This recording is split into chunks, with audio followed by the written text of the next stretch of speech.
Staff ಕೊಟ್ಟಿದ್ದಾರೆ ಮಾನ್ಯ ಸಭಾಧ್ಯಕ್ಷರೇ. ಯಾವ ಮಾನದಂಡದಲ್ಲಿ ಇದನ್ನ ರೇಷಿಯೋ ಇಟ್ಟಿದ್ದಾರೆ ನಂಗೆ ಗೊತ್ತಾಗ್ತಿಲ್ಲ.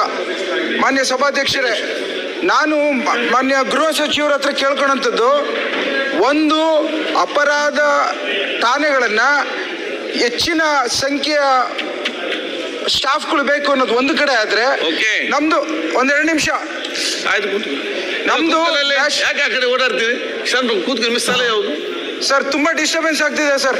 ಆಯ್ತು, ನಮ್ದು ನ್ಯಾಷನಲ್ ಹೈವೇ 75. ರಂಗನಾಥ್, ನನಗೆ ಅರ್ಥ ಆಗ್ತದೆ, ನಮ್ಗೆ ತುಂಬಾ ಡಿಸ್ಟರ್ಬೆನ್ಸ್ ಆಗ್ತದೆ. ನೀವು ಕೂಡ ಆ ಕಡೆ ಕೂಡ ಹೋಗುವಾಗ ಈ ಕಡೆ ಡಿಸ್ಟರ್ಬ್ ಆಗ್ತದೆ. Thank you sir.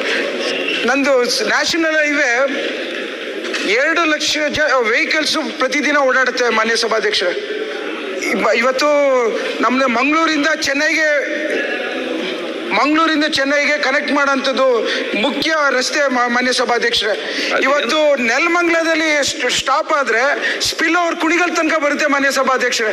ಆ ಕಾರಣಕ್ಕೋಸ್ಕರ ಅಪಘಾತಗಳು ಜಾಸ್ತಿ ಆಗಿಬಿಟ್ಟಿದೆ.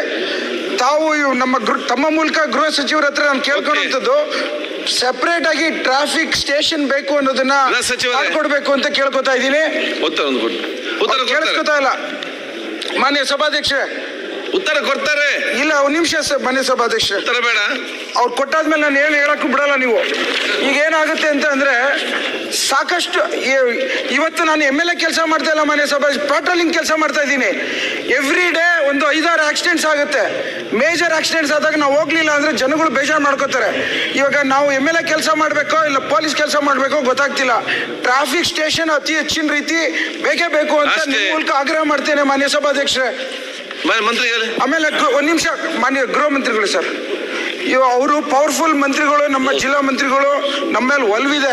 ಎಲ್ಲೋ ಒಂದ್ ಕಡೆ ಸರ್ಕಾರದಿಂದ ಅವರಿಗೆ ಅನುದಾನಗಳು ಕಡಿಮೆ ಇದೆ ಅನ್ನೋ ವಿಚಾರನ, ಗಂಭೀರವಾದ ವಿಚಾರನ ಮಾನ್ಯ ಮುಖ್ಯಮಂತ್ರಿಗಳಿಗೆ ಮತ್ತು ಉಪಮುಖ್ಯಮಂತ್ರಿಗಳಿಗೆ ಮಾನ್ಯ ಸಭಾಧ್ಯಕ್ಷ ವಾದ ಮಾಡಿದಂತ at least first police station traffic police ಕುಣಿಗಲ್ಗೆ ಆಗ್ಲಿ ಮಾನ್ಯ ಸಭಾಧ್ಯಕ್ಷ. ನೀವು ಮಾತಾಡಂಗಿದ್ರೆ ನೆಲಮಂಗಲದ ಮಾತಾಡೋ ಆಯ್ತಾ ಮಾನ್ಯ ಅಧ್ಯಕ್ಷರೇ. ಮಾನ್ಯ ರಾಮಮೂರ್ತಿ